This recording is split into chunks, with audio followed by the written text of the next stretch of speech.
Bom dia, Juliana. Bom dia, demais irmãos. Aqui respondendo a pergunta, por que que os judeus não reconhecem, né, Jesus como Messias, sendo a quantidade de provas, né, tão abundantes a favor de Jesus?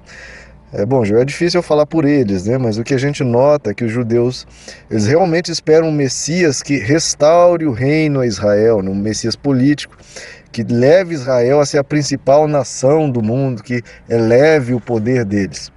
E veja que isso era uma esperança tão forte nos judeus que até os próprios discípulos de Jesus tinham essa esperança, né? Quando Jesus havia ressuscitado, e na ocasião onde ele ia ser assunto aos céus, né? Os judeus estavam perguntaram a ele, né? Quando é que você vai restaurar o reino a Israel? Então, ainda ali os discípulos tinham essa mentalidade. E, obviamente, o plano de Deus não é dar o reino dele a nenhuma nação, qualquer que seja. Pelo contrário, quer estabelecer o reino de Deus, não de uma nação. E não é difícil, né? Eu citei aí 3 capítulos onde o apóstolo Paulo comenta sobre essa rebeldia dos judeus, que estão em Romanos 9, 10 e 11. E não é difícil, né, queridos, imaginar pensando que os judeus, quando seguiram Moisés, lá no livro de Êxodo, né, seguiram Moisés e saíram do Egito, vendo todo o poder de Deus nas 10 pragas, abrindo o Mar Vermelho, e mesmo apesar disso, sendo alimentado por Deus no deserto, ainda assim eles se rebelaram contra Moisés e contra Deus de diversas formas, quiseram até retornar ao Egito diversas vezes. Então é um povo, como diz, de dura cerviz, é muito incrédulo. Jesus, ao fazer os milagres mais estrondosos, mais poderosos, diante deles, o que que eles falavam? Ah, ele expulsa demônios porque ele é o chefe dos demônios. Então não adianta, queridos, quando a pessoa não quer crer, ela cria algum argumento, ela cria alguma escapatória para fugir, não tem jeito. E é por isso que Deus se revela realmente só a quem quer, né, queridos? Ontem eu estava conversando com o irmão Cláudio, comentando, né?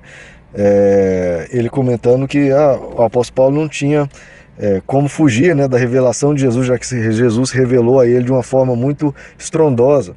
Eu expliquei para ele não, que quem realmente não quer crer, mesmo diante de um aparecimento do próprio Deus na face da pessoa, ainda assim ela inventa uma desculpa. Falo isso porque perguntaram para um ateu, né? Se Jesus aparecesse para você, você creria? Ele falou, não, eu não creria.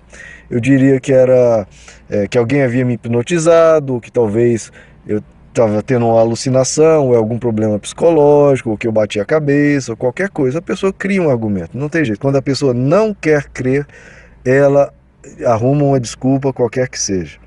Mas conforme explicado o apóstolo Paulo, isso de certa forma veio, esse endurecimento dos judeus veio como uma bênção para os gentios, né? Porque os judeus se endureceram, o cristianismo não se tornou uma mera corrente do judaísmo, né?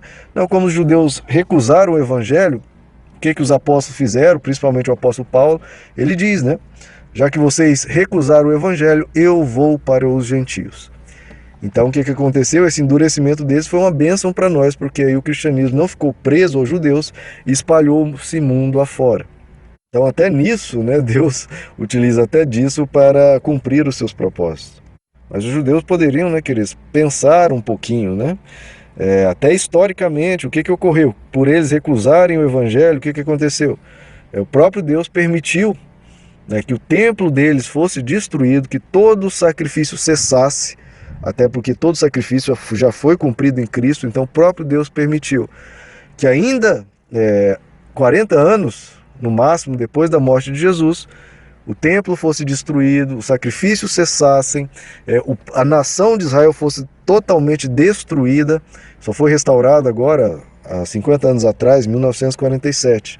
Agora, o que que causou o tal juízo, né, de Deus tão forte a Israel, já que eles estavam tão tementes a Deus, eles tinham o templo, que era uma nação que, a princípio, por meio dos fariseus, etc., estavam seguindo a Deus. Tal juízo veio porque eles realmente negaram o Messias.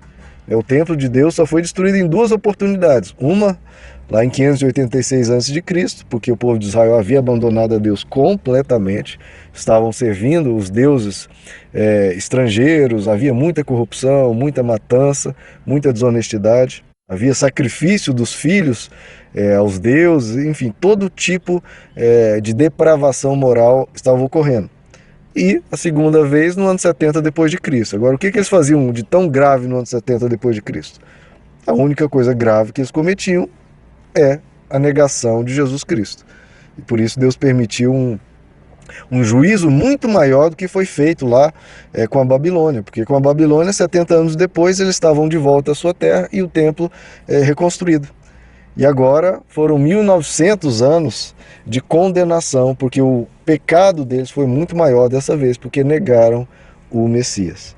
Mas é algo muito interessante o que tem ocorrido de uns tempos para cá, da quantidade de judeus que têm se convertido a Jesus, que é um movimento chamado de os judeus messiânicos, já uma quantidade muito grande, né?